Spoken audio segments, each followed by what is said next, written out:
The Trek Geeks Podcast Network is proud to have FanSets as its presenting sponsor. FanSets is the place for amazing pin collectibles with over 400 officially licensed Star Trek pins and new releases every month. Stay tuned for a special discount code good on your next order at fansets.com just for Trek Geeks listeners. FanSets. Our pins have character. This episode is also sponsored by Science Division, the makers of the galaxy's first interactive tribble that you can control with your very own smartphone. See their limited edition giant silver tribble available for pre-order today at sciencediv.com. Science Division. Trouble's never been this fun. Hi, this is John Billingsley, Dr. Phil Phlox from Star Trek Enterprise. Now, I'm reading something that was written for me, and I think they could have done better. So this is not me, this is them. My prescription for you is a healthy dose of the Trek Geeks podcast starring Dan Davidson and Bill He Could Have Done Better Smith. It truly is the best medicine. Oh, come on, boys. And here's how they close it. Doctor's orders. Shame, tisk, tisk. For the record, that was Dan Davidson that wrote that. That was me. Wow. Well, that's even better because now it's forever blamed on Bill. That's forever blamed on Bill. Thank you, Mr. Bakula. There you go. Ooh, wow. All right. All right.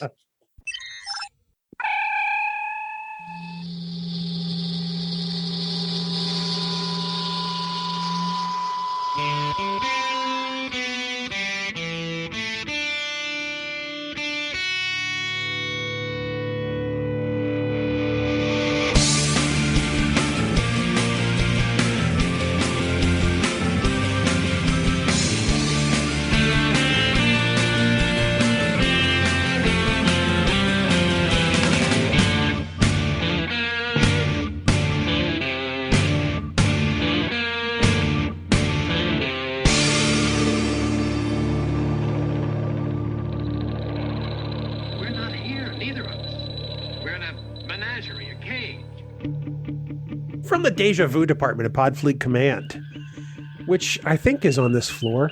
It seems like it ought to be. It's the biggest little show this side of the Alpha Quadrant, the flagship of the Trek Geeks Podcast Network. Greetings to you humans across the galaxy, and welcome to the Trek Geeks Podcast. I'm your co-host, Bill Smith, and this is episode number 274. We're so glad you've joined us. Great to be back. Here we are at the end of the year 2021 as we record this, and it's hard to believe we're through another year. Of course, by we, I do mean my illustrious co-host and I. You know, if he were part of a hologram simulation that needed repairing, I would just shut the damn thing off. He's the largely deactivatable Dan Davidson, and Dan, Arch? Wow. That's a great introduction. Thanks. Great to be here. You're welcome. All right. And next week, we're going to have for you... Wow. I want the show to end now. No, that was terrible. Actually, it was pretty funny, actually. Yeah. You do control the button. I do. So yeah, I do. It's great to be here, man. And I do love your introductions all the time. So thank you very much. It's great to be here. I would not delete you from my holographic program. I would make like 50 of you and then make you do all the hard labor. So I'd be the EMH Mark I. Exactly. Yeah, on that planet. Yeah, absolutely. Or whatever it is before I get people at me. But you have I got it hair. wrong. Yeah, well... Yeah, so there you have. I probably wouldn't after you were done programming it. Yeah, or it would be like really cut bad. Anyway, I digress, which tends to happen on Trek Geeks. But you know, when we haven't talked for a little while, that happens. You know, Disney and stuff. Hi. Hi. I mentioned the Deja Vu Department, and I say that because we're talking about an episode today that is really reminiscent of another episode and has a face that we're really used to seeing, but differently. God, it seems like we've talked about this before. We're very familiar about all of this. Very familiar. Yes. Yeah, we're going to actually continue our discussion of Enterprise 20, and we're going to talk about a Season 1 episode called Oasis. I actually watched this episode for the first time, and probably since it first aired 20 years ago, very recently. And it was, I'm going to say right now, it's tough to watch. And the reason it's tough to watch is because our favorite René Auberjonois is one of the guest stars in this episode. And it was tough. It was tough to watch him because as we record this, it has been 1 year and a week since he passed, or 2 weeks since he passed. Or 2 years. 2 years. 2 years. Oh my God, it's 2 years. That's just crazy. So it's very sad, but it's so great to see him on screen anytime we have the opportunity. So what a great way to honor him and to continue to honor Enterprise 20 by talking about this season 1, episode 20, I believe. René Auberjonois is the kind of actor that Star Trek fans have truly come to appreciate. I mean, he's been in so many things. Yeah. But every time you see him, undoubtedly he's one of the best actors on the screen. And we'll talk more about René and his legacy in a little bit. But this is an episode that I was interested to talk about simply because it does something that Star Trek hasn't really ever done before, bringing a series regular back as a different character in a different series. Yeah. And that's kind of new ground. It is. And one of the things that I like so much about it, it worked. Yeah. It really did. You weren't saying, oh, that's Odo. Not a single time did I think that during this episode. I thought something else, which we'll get into, but I never thought that during this episode. I'm just amazed that you pulled together a cogent thought in any way, quite frankly. It doesn't happen very often, so I'll take it when I can get it. Well, it's the holiday season, so I should just be happy about it. A little, bit of housekeeping note. Mm-hmm. So normally what would happen at the end of the year is we'd go into a couple of weeks worth of outtakes before the end of the year. Simply just due to scheduling and timing and all the work that we are doing to do the Trek Talks telethon for the Hollywood Food Coalition, the outtakes extravaganza won't be happening this year. Right. We'll do this episode in 2 weeks. We'll be back with another episode. After that, we'll run a best of, and then we'll be back for all new episodes in 2021. Mm-hmm. But we're doing a telethon. We're doing a telethon, and I got to say, it's not a bad thing that we're not doing an outtakes episode, because that means that all y'all can just go back and listen to every episode from January 1st of 2021 and listen to them all to the end, and you can listen to the outtakes anyway. That's very true. Right? That's 100% true. Helps our download numbers. Coming up January 15th is the Trek Talks live stream telethon to benefit Hollywood Food Coalition. Presented by us and by our friends at the Roddenberry Podcast Network. At present, we haven't released all of the names yet. We've released the first 5. And I mean, we're talking names like Jonathan Frakes, Jonathan Del Arco, Gates McFadden, Armin Shimmerman. My God. John Billingsley. Unbelievable. But right now, we're looking at 60 or 65 different guests for this telethon. Mm-hmm. And it's going to be epic, Dan. It's going to be epic. Now, of course, that's subject to change because we could add. Some people may not be available after saying that they'd love to join us. So that could change. We got so many great things planned for this day. It's going to be an all-day event. We're going to be wearing tuxes a lot that day, I think. Are you going to wear tux? We need to have a tux fitting? I don't know. All telethons kind of have a tux person, don't they? Let's have Billingsley do the tux. Champion is probably the only one who owns a tux. Or he could wear his ascot. That would probably be good too. No, if somebody's going to wear a tux, it's going to be John Champion, who was also one of the co-hosts of this event with us and co-producing it. Oh, I love that idea. I'm just going to be looking if I'm wearing pants that day. Well, as long as you got something from the chest up, you'll be fine. You don't have pants on right now, so it's like just any other day. Oh. Sorry.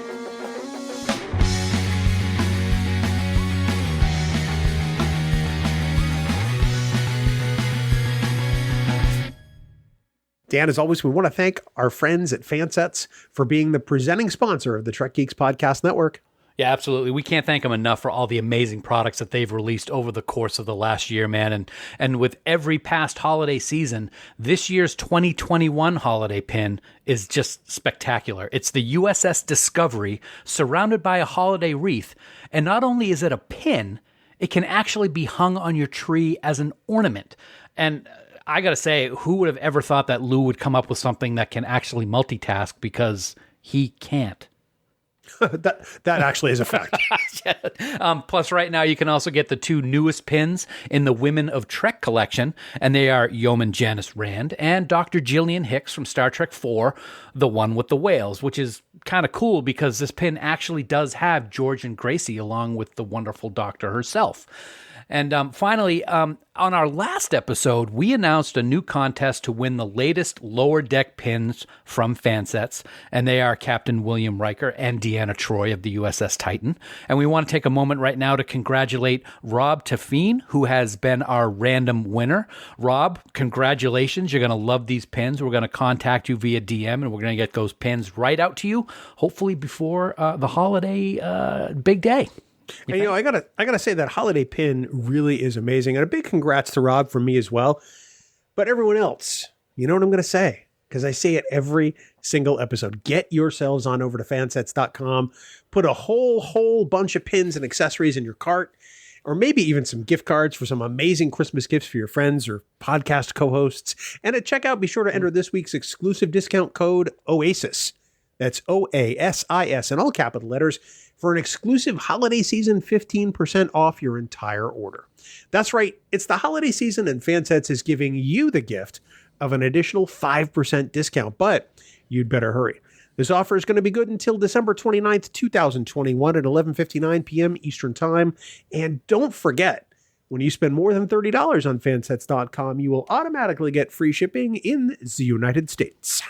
FanSets. Our pins have character, and we thank our friends at FanSets for being the presenting sponsor of the Trek Geeks Podcast Network. If you've been waiting to get one of the brand new special edition tribbles from Science Division, wait no longer because they make the perfect gift for the Star Trek fan in your life, even if that person is you. They really do. It's amazing what happens when you read the actual copy. The Silver Edition Special Tribble is an officially licensed, amazing high-quality Star Trek collectible, which we know you'll be proud to add to your collection. The Silver Tribbles come in 2 sizes, regular, and, well, let's be honest, it's giant. And it's a whopping 14 inches across. Act now to ensure you receive your official adoption certificate, because we know how Federation bureaucracies can be, you know? Yeah. Hey, and by the way, the sounds the Tribble makes, they are straight out of the original series. You are going to swear that this Tribble was delivered straight from Space Station K7 right to your door, Dan. Yeah, plus Science Division Tribbles have their own app that you can use to control the Tribble. It's not necessary, but it is a ton of fun to make it scream at people like annoying podcast co-hosts. But fret not. Everyone except Bill knows that. That's right. You guessed it. Here it comes. Here it comes. Tribbles are not dangerous. I thought for Christmas you might give me the gift of not doing that, but I see that ship has sailed. I think the Christmas gift would be to say it over and over and over again for like 5 minutes. No. So head on over to sciencediv.com right now to pick up one of the galaxy's first interactive tribbles for your very own. Plus, while you're there, check out their new and improved shop accessories section, where you can get all kinds of Science Division swag like t-shirts and mugs, or even the legendary Science Division tote bag. Science Division. Trouble's never been this fun. And we thank our friends at Science Division for sponsoring this week's episode. Hi, Dr. Phil Phlox, also known as John Billingsley, speaking. I am the president of the board of the Hollywood Food Coalition. We serve terrific multi-course meals to the unhoused and to those in need 7 nights a week. We assist as many as 100 nonprofits with their food needs, buttressing extraordinary social service programs. We work with community partners to address issues of food insecurity here in SoCal. We do lots of other great stuff, but how much time do we have? If you're in LA, come and volunteer with us at hofoco.org/volunteer, and any Federation credits you can spare go a long way.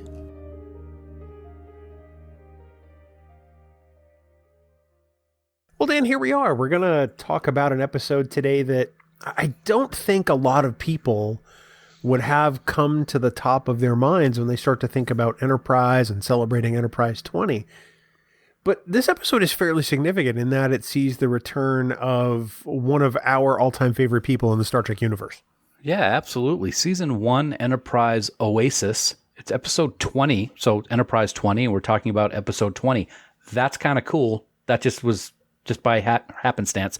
But yeah, René Auberjonois joins the cast of Enterprise in a guest role. And as you stated, it's the first time a Star Trek series regular returns to a different Star Trek series in a guest role as a different character. And I got to say, he is just so good. And it doesn't matter if he's on the screen for 2 minutes or a half an hour. He steals every scene. He absolutely does. We should say we do mean live action. Yes, because there are plenty of instances where Jimmy Doohan voices 50 different characters in the original animated series. Yes. Same with Majel Barrett Roddenberry. We get it. We're talking about live action actors specifically. Yes. Thank you for the clarification. It boggles my mind. I'm watching the opening credits of this episode, and you get to the guest stars. And the one thing I really thought should be there was special guest star René Auberjonois.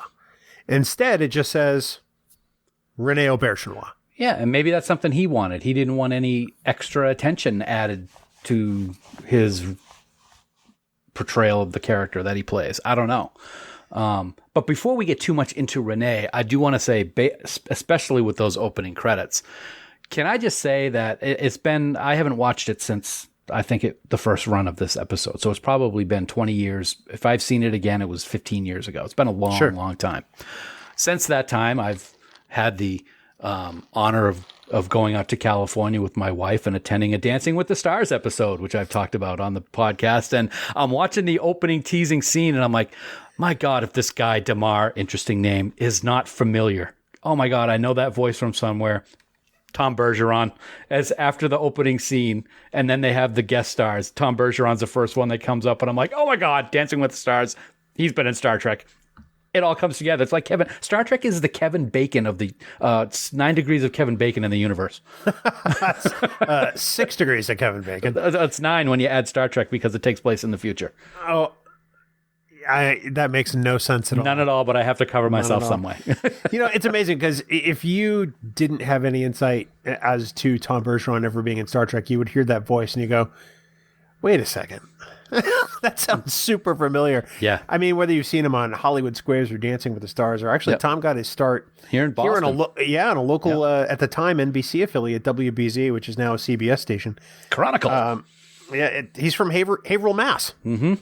Yep. Chronicle was on Channel 5, by the way. Oh, was it? Okay. Well, when I was out there, I wanted to say hi to him, and he came right by me, but he was in a rush, and I was going to shake his hand and say that I used to watch him back in his old days in Boston, but I didn't get the opportunity. Those were old days. Actually, Bergeron comes back to play another character. Is it in Voyager? No, it's in Enterprise. He does a second turn in Enterprise. I did not know that. Yes, he does. He's the Coordinate ambassador. Okay. Well, that's great. He wears what looks like a face mask, but he represents his government at the Coalition of Planet meetings held in San Francisco in 2155. I think it's in the Enterprise episode Demons. I'm thinking you're right because you probably just read it. You didn't pull that out of your mind. I pulled the episode name out. Ah, there you go. And the year. You were very impressive. The rest of it was all from my my little pea brain up here. Well done, my friend. Since we're talking about guest stars, I mean, we can't let this go by and not mention Annie Wershing as Liana. Yep. I mean, when René Auberjonois died, and we'll talk about this in just a minute or so, she tweeted that this episode was her first TV job working on a soundstage. And she commented on how amazing it was to work with somebody like René, who was a total pro. But Annie Wershing is really great in this episode. She really, really is. And I have to apologize to her because when she was cast as, and I'm sorry if this is a spoiler alert. It's been out there long enough. She's been cast to be the Borg Queen in Picard Season 2. And when she was cast, I was ecstatic. And I'm like, oh my God, she's going to, I loved her in 24. It's going to be great to finally have her in Star Trek. Because it's been so long since I had seen this episode, I had completely forgot that she has already been in Star Trek. So I apologize for that.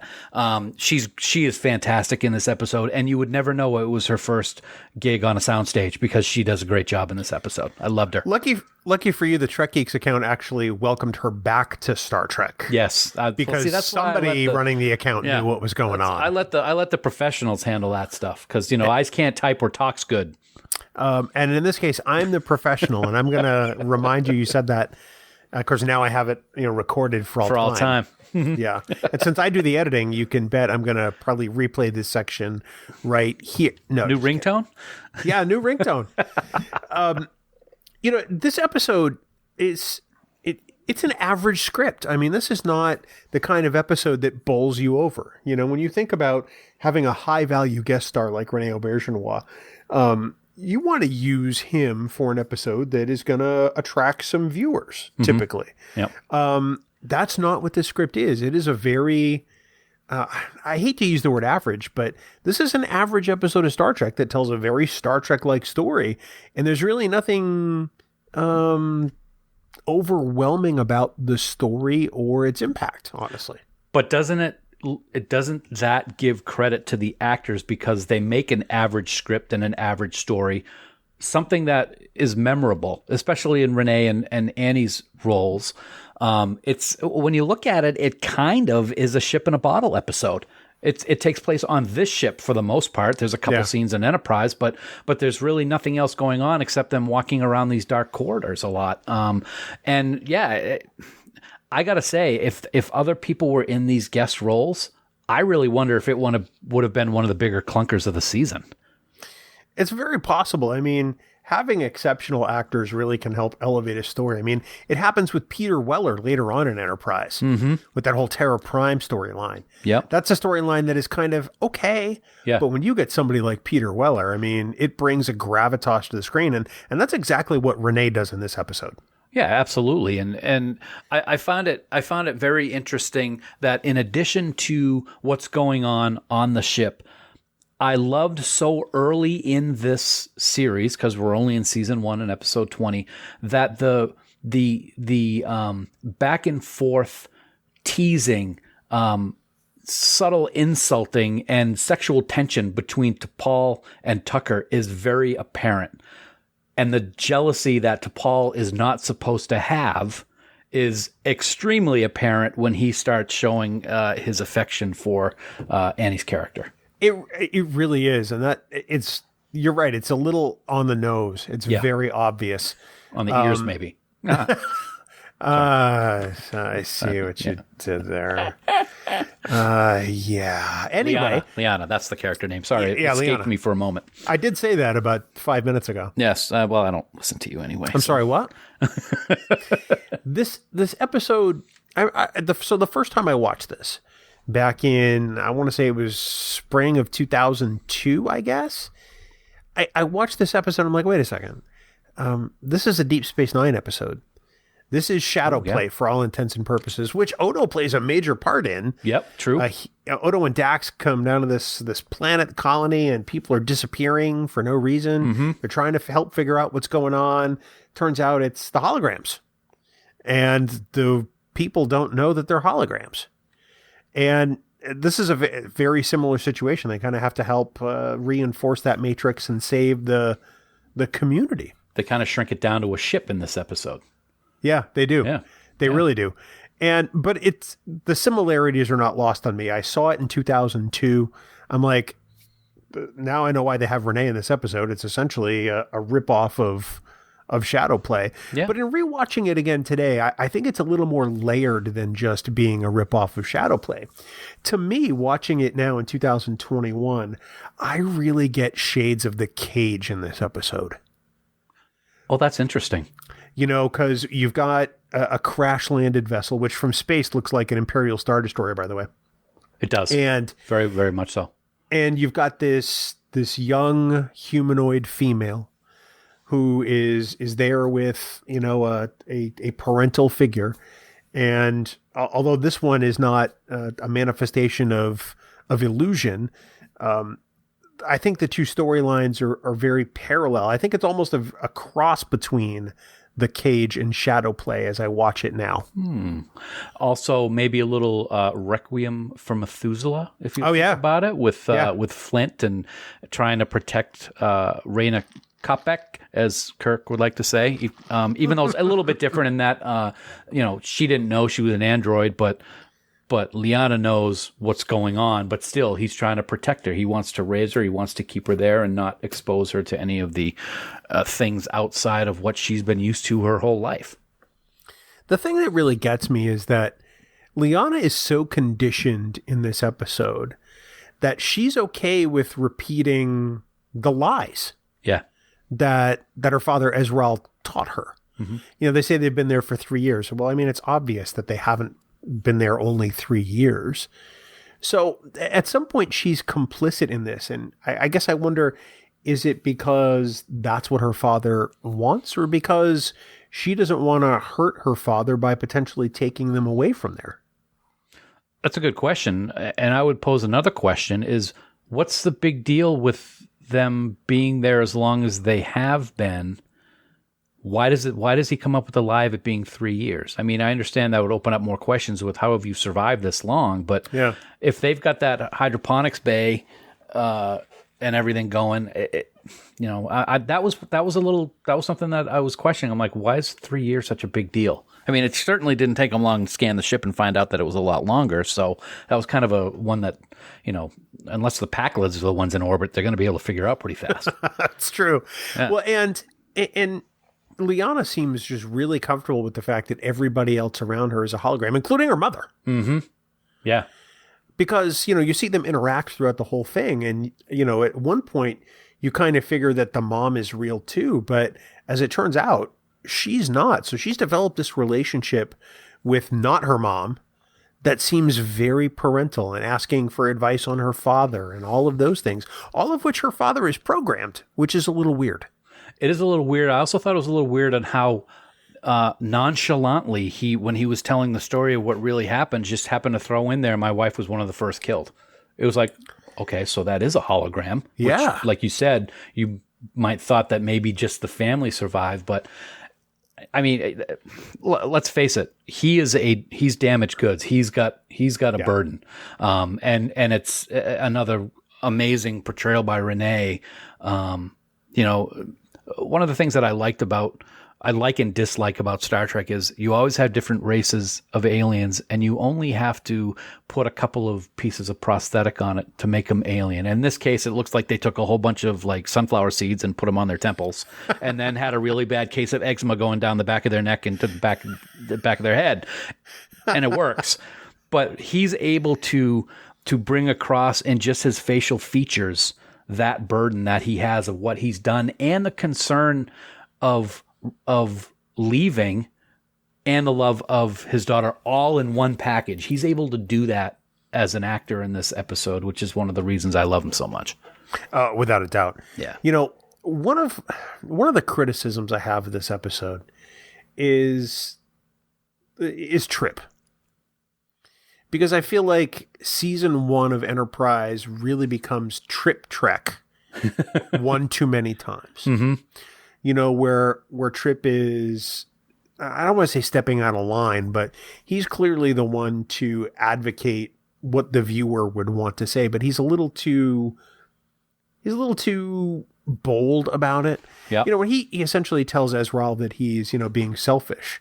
That's not for Trip to make that determination. Yeah, he's advocating for Liana, but at one point, if I were Archer, I probably would have told Trip to dial it back, or told him to get the hell out of the room, honestly. Yep. And I feel like it becomes a little tropey for Trip in season 1, but I think that's just me.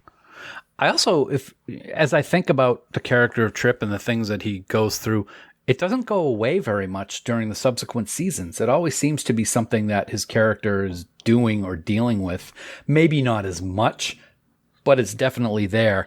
And I mean, one of the things that I did like was T'Pol's dig about the last time that you helped a female Xyrillian, you got pregnant. And I thought that was really one of the funniest moments of the episode. I do appreciate the callbacks that these characters make among each other. That to me is probably one of the funniest moments of the episode. Yep. Travis seems to forget that, I mean, just a handful of episodes ago, he was telling ghost stories himself. Right. And, they've already experienced holo technology. I'm amazed it took him half the episode to come up with the term holograms here. Yeah, I'm going to get into that later about the holograms. I got some issues with that. All right. Well, let's talk a little bit about René. Mm-hmm. It's now been 2 years since René left us. And I got to tell you that watching this episode, it was tough, man. Obviously I have a vast appreciation for René's body of work. I have loved every time he's appeared on screen. I personally, for me, I think he's one of the finest actors we've ever seen, not just in Star Trek, but I mean, just in acting itself. Yeah. And to know that he's no longer with us, it really does affect me the way when I see Leonard on screen now. There's that bond that I miss with watching, new things from that actor. So it was tough to watch, enjoyable, but man, it made me really miss him. I watched it 2 nights ago as we're recording right now, and I was teared up several times watching scenes, especially when he was in the captain's quarters towards the end, laying out his feelings to Captain Archer about his concern about what Trip was saying to Liana and that Trip was just pretty, blunt. And the voice, it's the voice, dude. That's what gets me. I may have said this already, and I apologize if I did. The voice is very specific with René. And with Odo, he's got that gruff, which I like to tease about every once in a while when I do my Odo impersonations. But his voice in this episode just made me think of the character he played in Far Beyond the Stars when everyone was playing a different race and he was the human, he was the editor at the place where Benny worked. And that voice just drilled into me during this episode when I was watching, and I got very, very sad. I really did. It's like you said, it's been 2 years and a little over a week, and it's awful. It's in some ways to me, it's bigger than Leonard. It really is. Wow. Because Odo was such a special character to me, and my favorite role that he ever played in any of the huge work that he did. So this was tough to watch, especially because I think it's the first time I have watched an episode of any television that had René that he was not Odo. Yeah. Yeah. I've seen a couple of things he's guest starred in. Yeah. But to see it come back to Star Trek is just, it's a little, it's a little emotional. I'm not going to lie. There are some mannerisms that René has that transcend whatever character he plays. Yep. And there's a scene where he delivers a line and then turns around and goes out the door. Yeah. And you can tell it's total René because Odo has made that sort of same, punches the line, turns and pivots and goes. You expect him to go, huh? I really did. I really Absolutely. did. Yep. And that made me smile because, I mean, that's part of René coming through to whatever he plays. But I could see it. I've seen him do it 100 times on Deep Space Nine. I see him do it here, and it's like, oh man, that was just totally classic. It's interesting to me that Brandon Braga referred to this particular episode as terrible in 2012. Interesting. On the Blu-ray features for Enterprise Season 1. And I'm amazed that he would call it terrible because, I mean, this is really an episode you could drop into any series. Do you think it's possible that he was talking about, like what we said at the beginning? The script isn't awesome. The story isn't spectacular. It's kind of a ship in a bottle episode. And if not for the guest cast and the regular cast, because they do a good job as they always do, that it wasn't really a great episode. Who knows? But after the episode's done, for him to say that, even with the people involved, it's a surprise to me. Especially over a decade later. Yeah.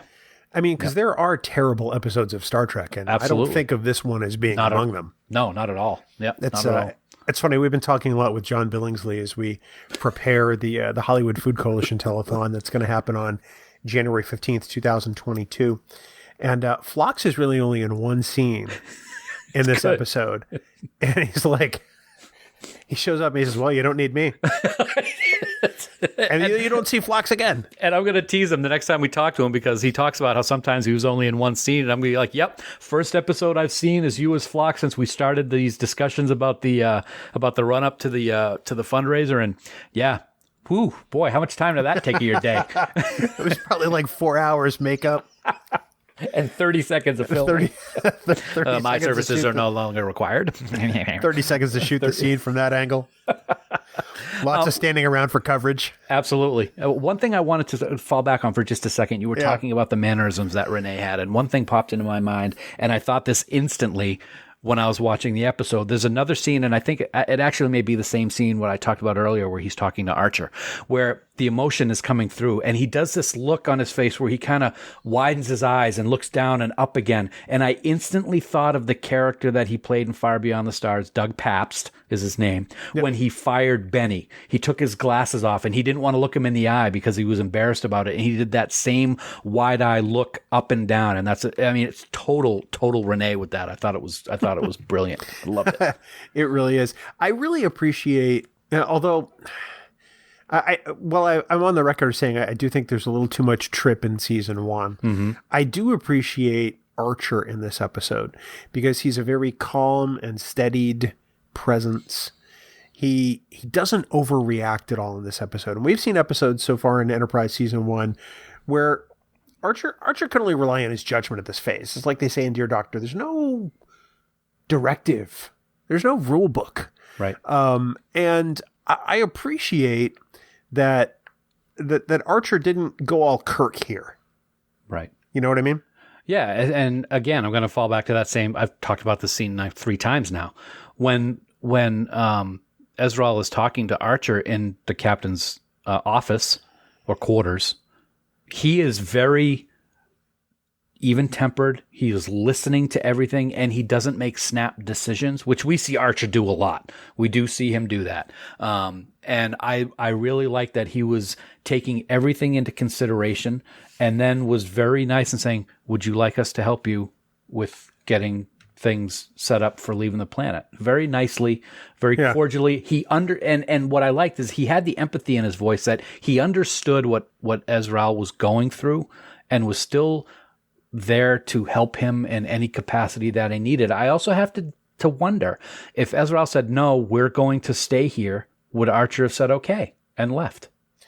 I think he would have had to. I think he would have had to also. And I think he would have. And I think T'Pol would have counseled him to do that too, because they've been there. Yeah. They're not hurting anything. They're in no danger. Yep. They have the free will and the choice to decide to stay there if they want to. So, you know what, this just popped into my head, and I may be going off on a complete tangent here, but and I'm sorry, spoiler alert for those of you who haven't seen Discovery season 2 or 3. The episode where they go out to try to rescue someone and the whole family's holograms because he's like stuck in a transporter beam or something like that. That just popped into my head for some reason. The holograms, the messages that kept playing over and over again, and he was stuck in the center of the station. That just popped into my head. The Barzans. The Barzans, yeah. That just popped into my head for some reason. We're non-leaves, yeah. Yep. I don't know. I'm not calling it a spoiler. It was a season ago. Yeah, it's out there. It's right. That's right. If people haven't seen it by now, then tough. Go see it. Yep. And by the way, the Annie Wershing thing is not a spoiler. It's a casting announcement. That's true. It's been out there. I can't wait for that. Oh, God. Spoilers are actual details of the plot, and that doesn't tell us anything about the plot. That's true. For all we know, she's in it for 15 seconds. We have no idea. That could be the point. Yeah, that could be it. I hope not. I hope not. All that makeup, bleh. Wouldn't it be? It's like a Phlox episode. Oh, which we've never see again. Wouldn't it be interesting? I know this is probably not the case, but wouldn't it be interesting if Annie Wershing's Borg Queen were actually her character from Star Trek Enterprise? Oh, dude, that's scary. That's really scary. The Borg come in and get Liana, and it happened when they were on their way home. So They forced him to leave to go home, and then they get assimilated, and she's now been alive for all these years as the Borg Queen. Oh my God, dude! Thanks, Archer. That's evil. Thanks a lot, Trip. And so awesome. I love it. We get precious little of some of our regular bridge crew in this Very particular little. episode. Yeah. Not a lot of Malcolm. He winds up getting shot. Yeah. Way to go, Malcolm. Nice job, security officer. A little bit of Mayweather, not really Hoshi, not really Phlox. And I do miss those characters' involvement in this particular episode. It's a little Trip heavy. I could have even used a little bit more to Paul. I thought that could have been interesting. Mm-hmm. But all in all, I mean, I try to think of a different outcome for this particular script. And I think the thing I appreciate the most is that the holograms wind up coming back online. Yeah, they do. To your point, though, I will say there was more Anthony Montgomery in this episode than we usually see of him, which I thought was good because he at least got to go away on the away mission, and his opinion mattered because Archer was very interested in what he had to say. So little Hoshi. I mean, that was just kind of like, wow, what did you even bring her in for? And the same with Phlox, unfortunately. It's always good to see John when he's doing his Phlox character. So yeah, and it's not a situation that we have now with Discovery, which we talked about in this week's Discovering Trek. In Discovery, you got a huge bridge crew, a lot of great actors, and you don't have the time to have them all on every week. It's one thing to have them on to have them on, but it's another thing to have them on just to have them on for 10 seconds so you can say they were in it. And sometimes I think that's a great disservice, and we saw that in some of these older Star Trek series. We're calling them older now because they're 20 years old. But yeah, that does pop into my mind. You know, it's interesting to me that the elements of the script are so generic, for want of a better word.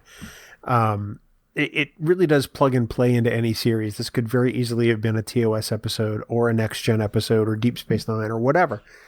And I'm glad they saved this for Enterprise because I think it fits the kind of initial voyage aspect of the NX-01. Mm-hmm. You know, we're out there. Granted, we seem to be able to deal with alien technology a little too well. Okay. True.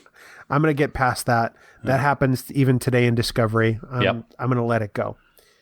But, you know, if this were Scotty, I wonder if, you know, would this have gone down this way? If this were Geordi or Chief O'Brien. Of course, Chief O'Brien would have been tortured by the holograms. You know, was one of the holograms Ben Keiko? I'm sorry. Sorry about that. Or B'Elanna Torres. Yeah. I don't think this episode plays out the same way, even if, you know, this episode could work in any of the other series. You know what? I'm going to give you a counter argument to that. I think it possibly could have when you look at sometimes what they did incorrectly in a lot of people's views with the lead engineers, except for B'Elanna, because she was a strong female character who I thought was great. Scotty would have fallen in love with Liana. Geordi would have fallen in love with Liana. Trip is falling in love with Liana. It's a recurring thing with the engineers on Star Trek. It's always the love interest thing that gets them in trouble because either they don't pay attention to what they should be doing or they just, you know, go, you know, how many times did Scotty get in trouble for, you know, getting involved with somebody instead of paying attention to what he was doing? Oh, I don't know, Apollo. Let's ask Apollo. Let's ask the aliens from that other episode, whatever episode that was. I can't even think of it right now. But you know what I'm saying. Or Mira Romaine. Mira Romaine, yes. That's the one I was thinking of. I couldn't think of the episode title. Or the dead dancer woman on Argalius. Yeah, Wolf in the Fold. Yeah, absolutely. Yeah. So I mean, it's that's another recurring theme type thing. Why is it the engineer who always has to have that problem? And I don't know if calling it a problem is the right thing, but I'll use it in this context. Well, you know, for Voyager, they would have had to make this a Harry Kim episode. Yes, exactly. Yep. And which is a shame because, I mean, they could have very easily just cast, you know, Ezral as having a son and made it a B'Elanna episode before she and Tom Paris got married. Well, good point. But would she have done the same things that Trip did? because of the way that her whole mindset is, I think, way different. I don't know if it would have had the same reaction with her. It's hard to say. I mean, because there are times where, especially season 1, season 2, B'Elanna would do whatever the hell B'Elanna wanted. Right, including punch the hologram. Including punch your face. I just got your face in there. That's so amazing. I love how we can work it in every week. Let's talk about the holograms for a second, dude, if we can. I got to say, if there's one thing that I don't like about this episode is how nonchalantly this whole idea of the holograms is talked about and accepted.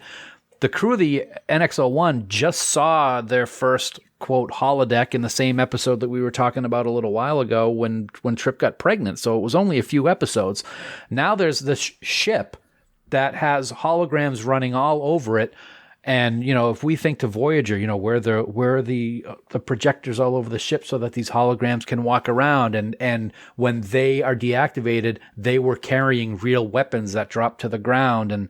And I was a little like, it's interesting that the crew was so, they're holograms. Well, okay, let's just pull these out of the computer and they'll go away. It was just that was one thing that was a little bit of a stretch for me in this episode, I got to say. And it's too bad because it was a very important part of the episode. I'm interested in that. For me, that didn't seem like it was a stretch. Because I have an easier time believing that they'd use real weapons because holographic weapons wouldn't shoot very well. Yeah. But I was left more with the fact of what rights do these holograms have? They have, over the last 20 years, had a wealth of experience and added to the lives of these people that they represent. That's a very good point. And so, if you take a look at Ezral's wife, Lyanna's mother, she helped raise Lyanna. Yeah. Now she's got a wealth of experience of seeing Lyanna go from, young child through womanhood into adulthood.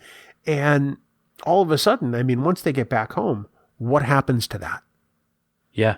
It also brings the question of, he's obviously, Ezral is an amazing engineer to be able to do this. He wasn't able to save his ship from the ion storm, which I found interesting. And yes, leaving his post is another matter entirely, but he's obviously a brilliant engineer. Did he build these holograms to age? Because I'm sure Lyanna's mother was not as old as she appears in this episode because it's been 22 years. Another great feat of engineering on his part. Yes, I guess you could say that, they talked about how things were rewired and shunted to different parts of the ship, so he could have built hollow emitters.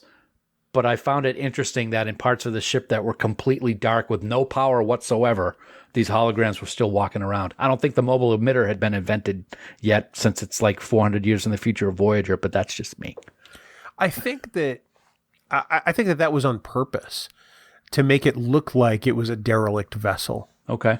To protect the part of the ship where they actually lived. Well, I know that they had dampening fields in place, but I would think that a dampening field might also affect the ability to project holograms on that part of the show. I could be wrong. I'm not an engineer, but I don't even know. Like I said, that's just being nitpicky at this point, because we like to have fun with nitpickiness with episodes that we deep dive into, and that was the one that got me.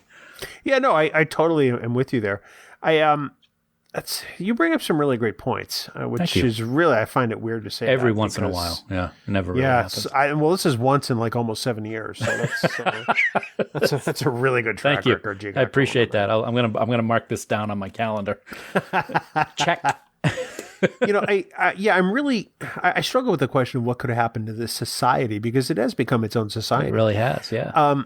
I have to say, as much as it pains me, I agree with Tripp's assessment that Ezral has been selfish.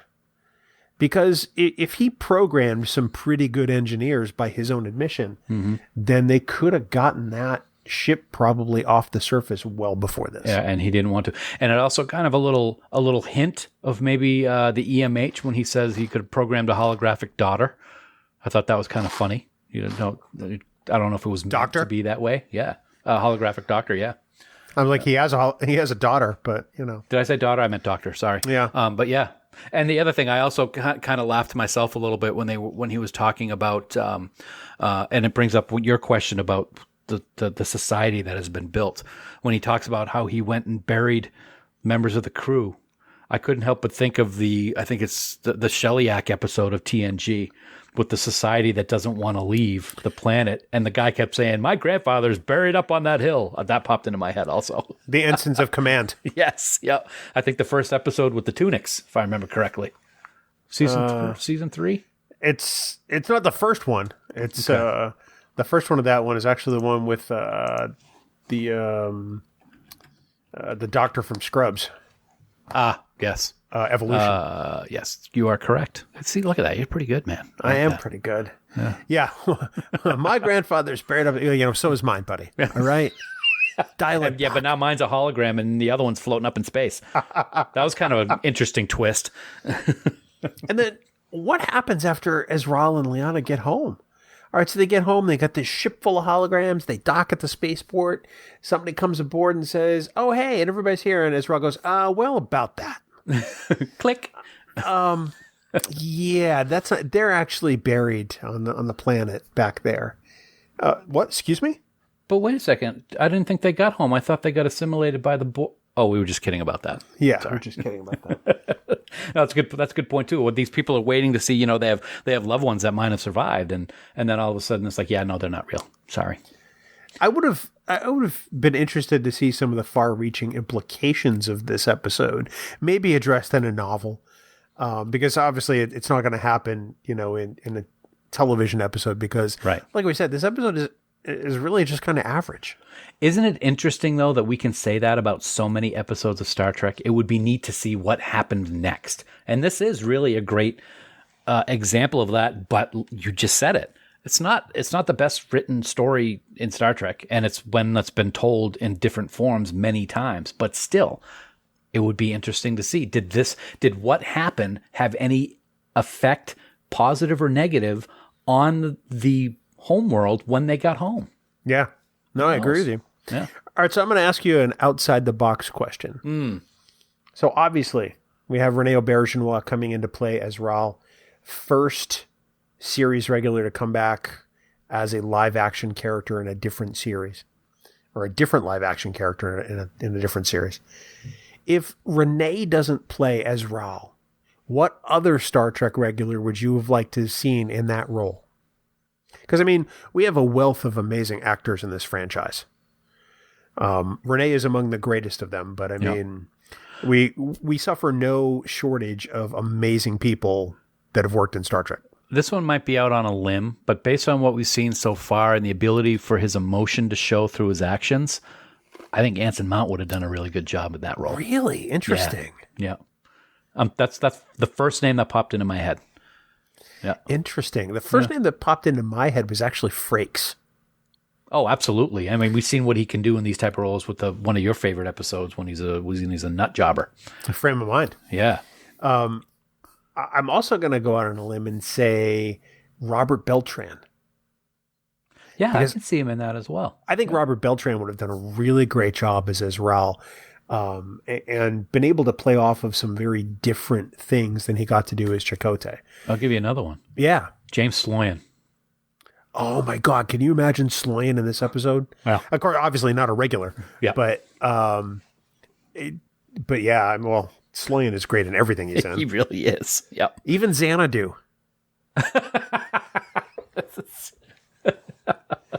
Wait a minute. What? What Xanadu? Yeah, James Sloyan is in Xanadu. I love that movie. What is he in? What part of what? He's in the very beginning, and he appears one other time. So Michael Beck paints album covers. Yes. Yeah. He's the guy that runs the company that he paints the album covers for. Oh my gosh, that's right. He's so young in that. That's probably why I don't remember him. Nicely done, man. You're an IMDb of knowledge. Well, when I I bought Xanadu for my wife for Bad Movie Gift and several years ago. And we watched it, and it's one of the worst ones she's so seen. Bad. But when you hear James Sloyan's voice, it's much like hearing Renee's voice. Yeah. It's unmistakable. True. I can immediately identify Sloyan in anything, like the Lexus car commercials he did for years. That's a riot. I'm going to throw one other name at you for somebody who would have really nailed Ezral, and I'm going to say Sid. Alexander Siddig would have been amazing if we didn't have René in this part. Yep. Just a little bit of wishful casting. Ultimately, I would have liked to have seen the entire holographic crew played by people from Deep Space Nine. Oh, wouldn't have that been cool? Like a Far Beyond the Stars Part 2. in a way. You know, maybe Liana's mother is Terry Farrell.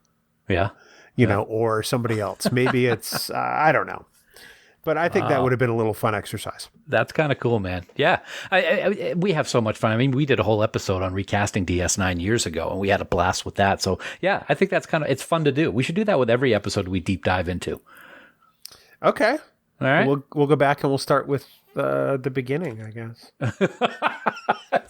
No, I don't mean right now, though. Oh. So Dan, you know, any final parting thoughts on Oasis as we sort of wrap this one up and look to we're almost at the end of the year here. So next in a couple of weeks we got a different Enterprise episode coming up. Yeah. Well, I guess what I would say is thank you for choosing this one because I didn't know how much it would affect me. And as sad as I am to see René again after his passing, and it just shows how much his passing hit me, I appreciate his work all that much more. And as we said, it would not be the same episode if he was not in it. He is and was a master at his craft. And I wish we had more to watch of him. It was worth watching. It's a great way to wind up this year's celebration of Enterprise 20 because we're going to continue it along in 2022. And it was a fantastic selection, man. And I commend you for choosing this one to talk about. Oh, thank you. You know, if you're a big fan of René's performances, Odo, if you're a big fan of René in anything, you really owe it to yourself to dial this one up again. Mm-hmm. Oasis is worth the watch. There's not a lot of high drama in this episode. There's not a lot of adventure. There's not a lot of like big explosions and shoot 'em ups.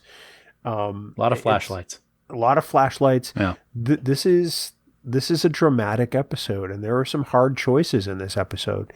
And I think it all gets punctuated very well by just great performances all around. I will say, as much as I'm not a huge fan of Trip, Connor Trenier is actually really great in this episode. And I don't mean to say that like he's not great. Right. But he really does a beautiful job with what they give him in those scenes, especially with Liana.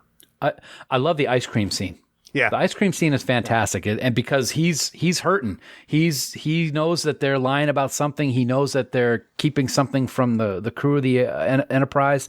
But he still has that affection that he's developing for her. And he has to balance it before he kind of, drops the hammer and says, what aren't you telling us? But the whole scene with the ice cream. And then at the end, when he gives her the matter replicator, whatever it is, the protein resequencer. The protein resequencer with 5 kinds of ice cream, including Rocky Road, I thought was a great way to end, quote unquote, that relationship. I liked it.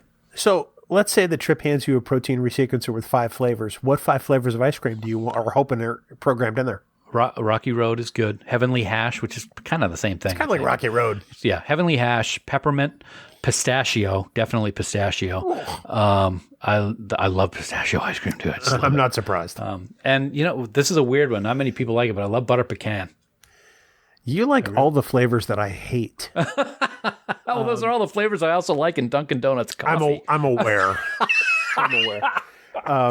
Right off the bat, I'm taking mint chocolate chip. Mm-hmm. Cookie dough. No, we're talking my picks now. So I didn't do my 5th. That was my 5th. You actually did get through 5. I counted them on my my stubby little digits. I'm taking pure chocolate because I love chocolate ice cream. Oh, I love chocolate ice cream. I'm going to take fudge swirl because, as a kid, that was the best. I get vanilla and I get fudge. Thank you. I'm going to take a Vienna mocha chunk from Friendly's. It's like coffee ice cream with these dark chocolate chips. Oh, coffee. I would put, coffee. And then, that's why I'm going for Vienna mocha chunk because it's awesome. Yeah. And then I probably would take a really nice vanilla bean. Okay. Because every now and then it goes with everything. That's interesting. I would take out the butter pecan and replace coffee. with little like chocolate chunks in it because that's just fantastic. But it's funny, all of the ones that you chose, except coffee, I wouldn't choose those at all. It wouldn't be in my list at all. Top I 10 gathered maybe that even. because your list didn't have them. Yeah, they're just like they're meh. They're meh flavors not. for me. No, for they're me. not. But your opinion is just as good as mine. No, mine's better. I knew you were going to say that. But you know what? When you really come right down to it, dude, who cares what flavor it is? It's ice cream. It's ice cream. Am I right? Well, mostly because, I mean, there's some flavors of ice cream that just make me gag, but largely you're correct. Okay, thank you. Appreciate that. So, Dan, at some point, you and I are going to go back and continue our Enterprise 20 celebration in 2022. And we'll call it Enterprise 20-something because we still have some See It or Skip It's to do. Yes. And some other episodes that we've really wanted to talk about. 2021 has been a challenging year for, well, the planet.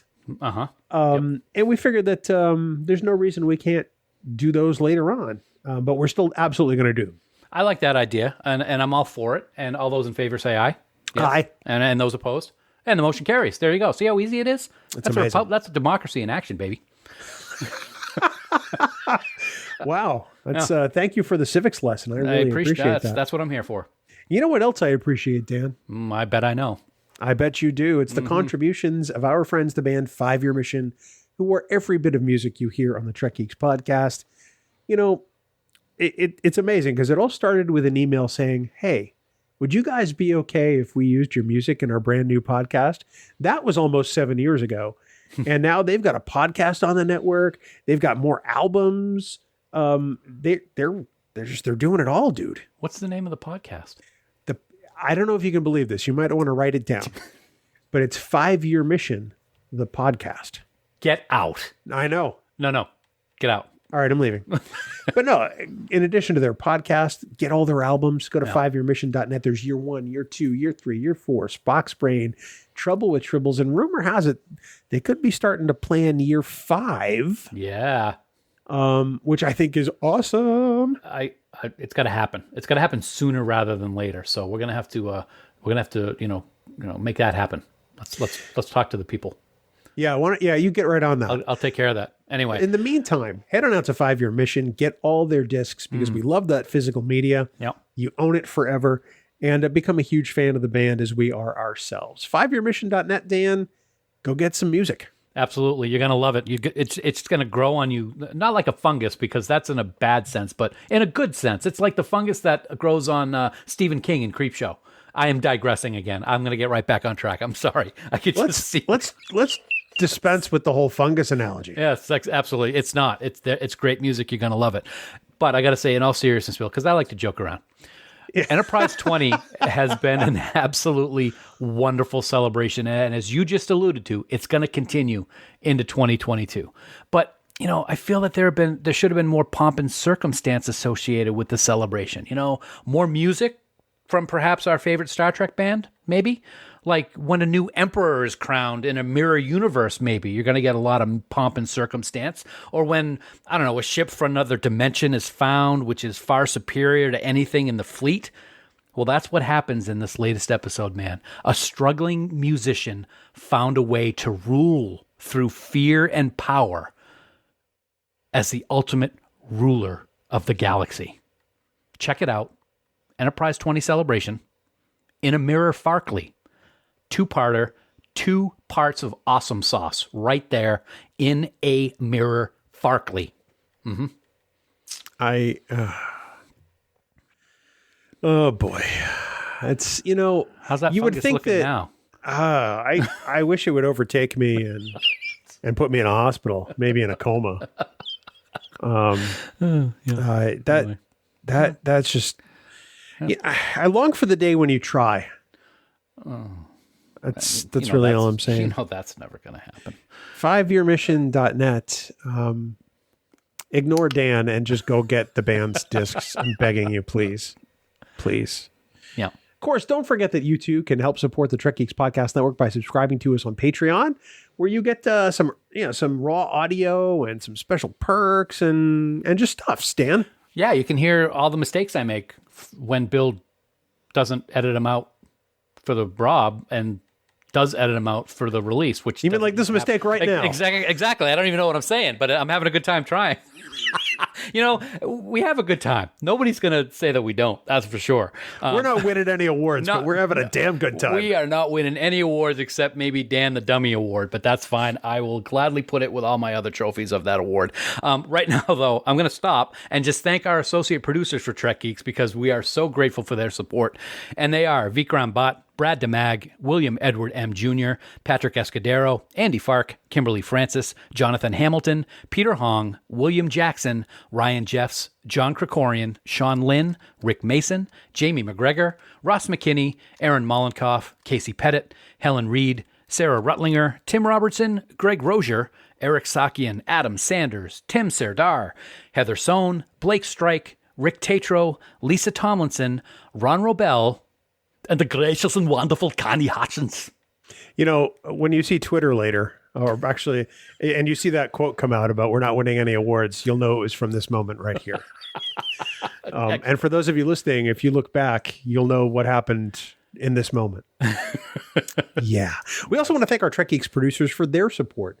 They are Mike Bovia, Chaz Bradshaw, Kyle Castillo, Peter Craig, Andy Davenport, Craig Ewing, Jackie and Chris Hackney, Kimberly Hartman, David Hood. Now, you met him in Florida. Yes. And we've been saying his name wrong the whole time. I know. Lionel, my buddy, my friend, my pal. It was great to meet him. Great to meet him. Lionel Marchand. Lionel. I'm sorry, my dear friend. I'm sorry. And can I say before you continue, one of the greatest human beings I've ever met. I'm just going to say that right now.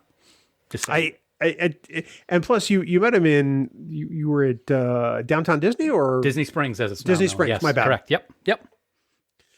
Anyway, yes, continue. Matt McGonigal, Jim McMahon, Darren Metcalf, Charlie Mulvey, Sean O'Halloran, Jamie Rogers, Casey Shafsky, Jim Stoffel, Chris Trabuzio, Ken Tripp, Christina Werther, and the lovely and talented Jess Vashon.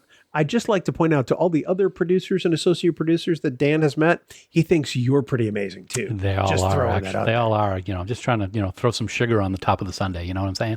I do. Dan, the senior producer of Trek Geeks, is the incredibly intelligent and inspiring June Tapman. He's pretty cool too. He is. Yeah, he really is. You too can become a producer on the Trek Geeks Network, and it is so easy to do. Head on over to patreon.com/TrekGeeks for all the details. Next week, you actually referenced it in your Farkism, unfortunately. But we're going to visit that strange universe that you love so much for some reason to talk about yet another episode and kind of celebrate the final days of Enterprise 20 before it becomes Enterprise 21. Yeah, indeed we will, my friend. And, it was something we were planning to do earlier this year, but our schedule just didn't allow for it. We had to juggle some things. We had some guests and whatnot. But next time we sit down to talk here on Trek Geeks, we will finally return to the Mirror Universe to talk all about Enterprise Season 4's In a Mirror Darkly. Two-parter. Mirror Universe. Awesome. The Defiant. Archer in TOS threads. Exploding Tholians, and really, really bad Gorn CGI. It's all next time on Trek Geeks, the flagship of the Trek Geeks Podcast Network. This has the potential to be an episode where you and I have a vast disagreement, which is a rarity on Trek Geeks. I'm not going to say that I love the episode. I'll tell you that right now. We're going to talk about it more in a couple weeks, but suffice it to say, the Mirror Universe has been a bridge too far. Yeah. See what you did there. For more great Star Trek discussion, please check out the other member podcasts on the Trek Geeks Podcast Network. So many fantastic shows, all created by passionate fans who just want to celebrate Star Trek and Gene's vision. You can find all our podcasts in the free Trek Geeks mobile app, or get a link to your favorite podcast player by visiting trekgeeks.com/listen. The Trek Geeks Podcast Network. No one talks Trek like we do. They really don't. Of course, for all the news on all the Star Trek CO, please visit our great friends at treknews.net. For now, this has been episode number 274 of the Trek Geeks Podcast. We do hope you all live long and prosper. Have yourself a merry little coconut. Aaron, I didn't know Aaron Neville was coming by. I saved some surprises for you, my friend. Oh, I didn't get him anything. Music for Trek Geeks is provided by 5 Year Mission. They're writing an original song for each episode of Star Trek. Hear more of their music at 5yearmission.net. Trek Geeks is a production of Coconut Media Works. Executive producers Bill Smith and Dan Davidson. For more great Star Trek discussion, discover the other shows of the Trek Geeks podcast network at trekgeeks.com or find us in Apple Podcasts, Spotify, or your favorite podcast app.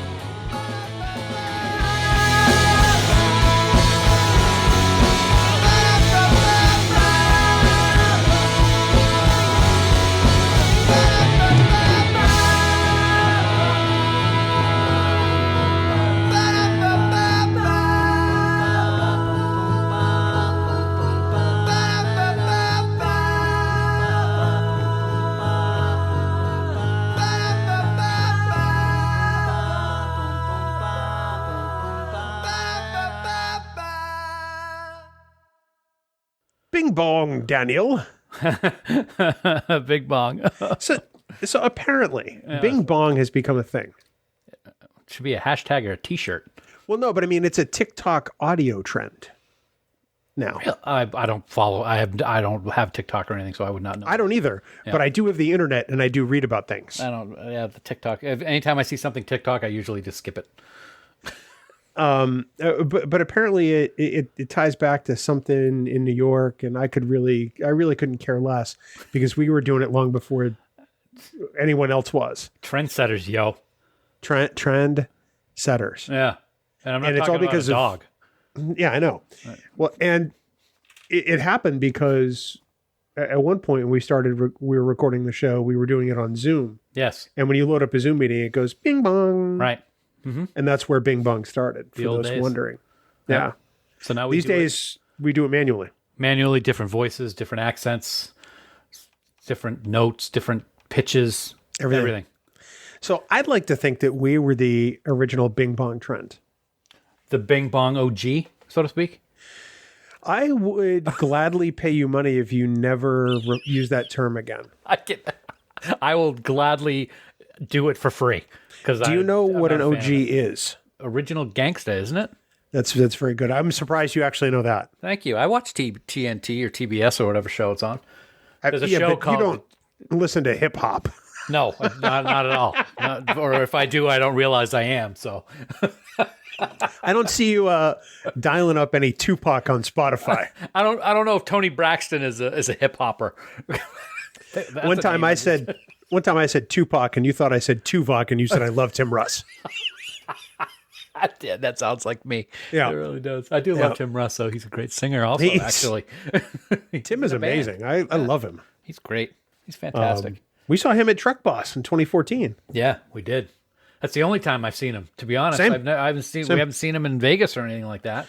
He's been there at least one or two of the times we've been there. We just haven't seen. You know, we didn't. Our people didn't talk to his people. I know. We should. Well, that's my fault then, because yeah. Don't I know it? Yeah. I'll take the blame. I'll step on the rake. I always do anyway, right? Inadvertently or on purpose, doesn't really matter. Yeah. So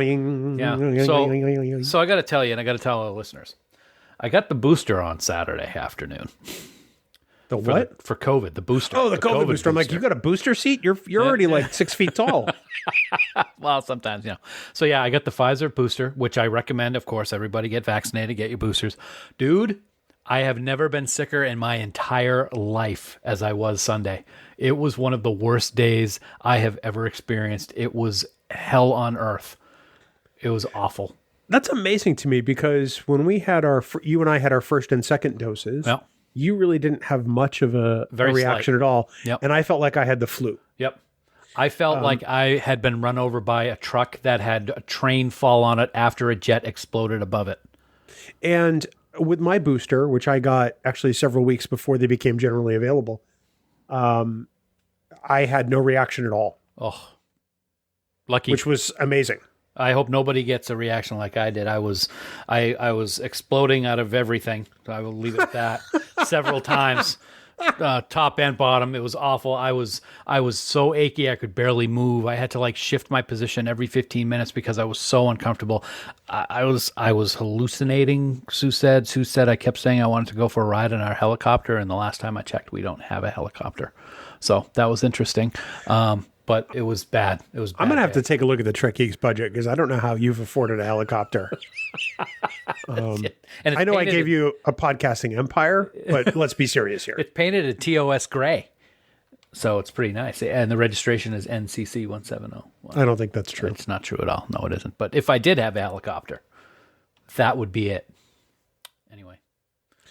So yeah, it was bad, but I'm all better. So thank you. I'm all better. Thank you for your concern. I appreciate it. I was not concerned. I'm not talking to you. That's good. And none of the listeners are concerned either, so I guess I'm talking to myself. They're like, he's here now. So, So that's too bad. yeah, So it anyway. really is. So can you believe that Christmas is like a week and a half away? No. No, not at all. Well, here's the thing. I literally have been... my Christmas spirit has been absent for the last 5 years. Yes, I know. And really, it kind of went away when my mom died. Yep. I can't bring myself to do it. I just don't feel it. So, Kelly and I really just don't give gifts anymore because we have everything we want. Right. We eat some good food. We watch some bad movies. We'll watch all the Christmas episodes of The Office on Christmas Day. Mm-hmm. But other than that, I don't see the point anymore, you know? Yeah. This is going to be a tough one for us, of course, because it's going to be our first one without Dad. But yeah. I'm so tired of the materialistic BS that goes on with the holiday season. Same. And we have people that are in the family that are like so hyped up for that. And I finally said, no, we're not doing it. It's a joke. It's supposed to be about getting together with family. So if you want to get something for people, fine, but don't expect anything in return because that's not what it's about. And we're finally coming to the realization of that, and we're putting our foot down. It's just, it's ridiculous. I mean, when you start getting commercials on TV for all the Christmas gifts that you can get people in August, it's getting out of hand. So people need to remember what the spirit of the holidays is. And so we are preaching, or what we sow, or whatever the phrase is. I don't even know what it is, but yeah. Yeah. Wow. So there you go. So you're not getting anything. Sorry. Well, and that's fine though, because you and I pretty much have the things we want. And when we see something we don't have, we go and we get it. Right. Yeah. Sue and I will give a couple of little things to each other, but that's really about it. That's all we really want to do. Kelly and I will exchange bad movies for this year on Christmas Eve like we normally do. What'd you get her? She doesn't listen, so. That's true. She really doesn't. Yeah. But I don't want somebody, because there are people smart enough that know her handle on Twitter. Yep. And I don't want them to mention. I'll tell you off recording. Okay. I can appreciate that. Okay. I had two, and I the second one I bought late because I watched it recently, and I'm like, oh yeah, this is the one. Okay. So I've got next year's too, nice. Which I don't remember what it is now. Okay. Well, that's like you. So that's okay. Last year, I got her the Velocipaster. It's about a priest. Yeah. See if you can guess. He's a velociraptor? Can turn into a velociraptor. That's correct. Wow. It's so bad, it's good. Don't you love those movies? It's like all the shark movies that they make different things out of. Like Santa Jaws was one I saw recently. No, I didn't see it. I saw the poster for it. I would not watch that.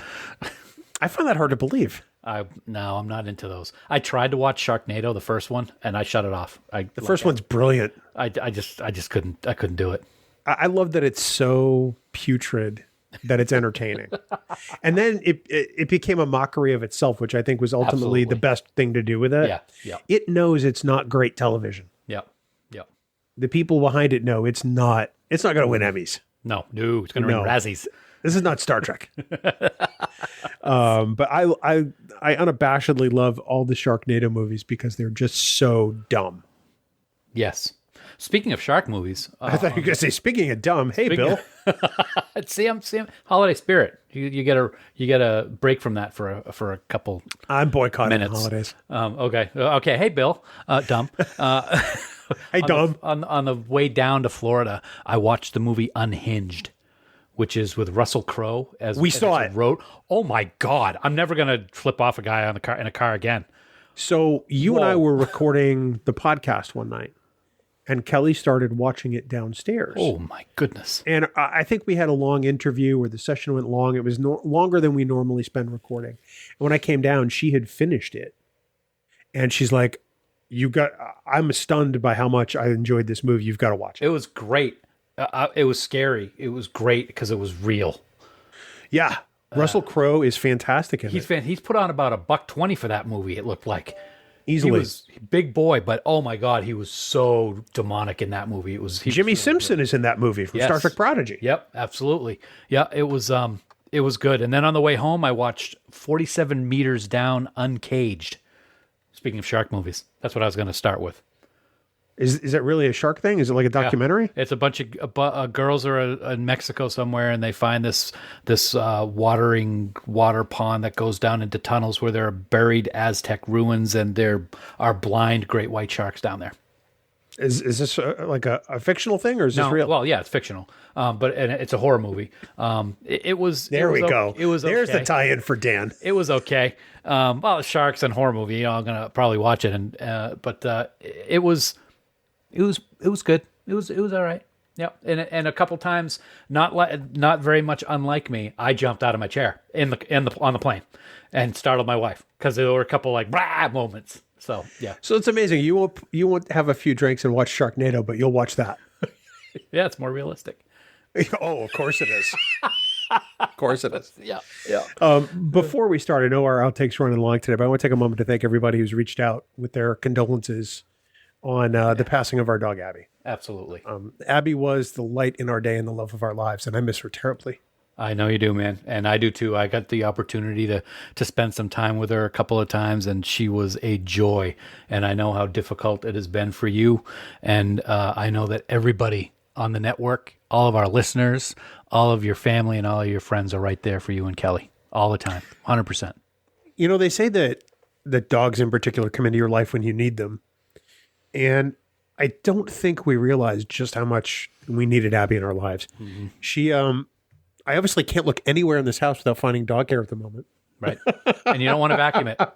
I don't. Yeah. That's the thing. Yeah. I mean, she's got a bed practically in every room. Yeah. How many podcast sessions were we up here during this pandemic where Abby was, doing the full lean back, exposing her belly while I'm trying to record. Yeah.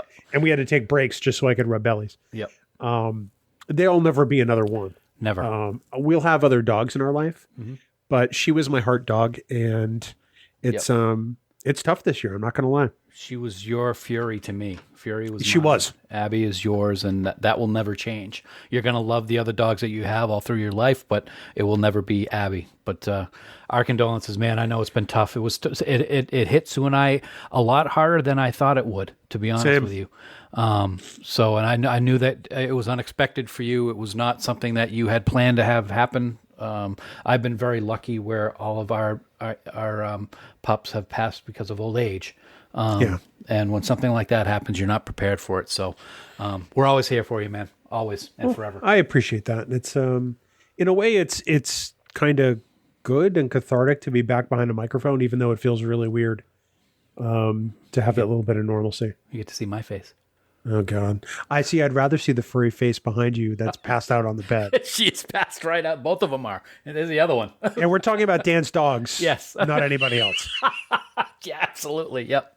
Yeah. They are out like lights. That's so adorable. Yeah. Nah. All right. Well, you ready to do this? Yes, I am. It's going to be a tough one, but I'm ready. We're talking about tough stuff. It's going to be a tough episode. I don't know if I'm ready, but let's do it anyway. All right. Here we go.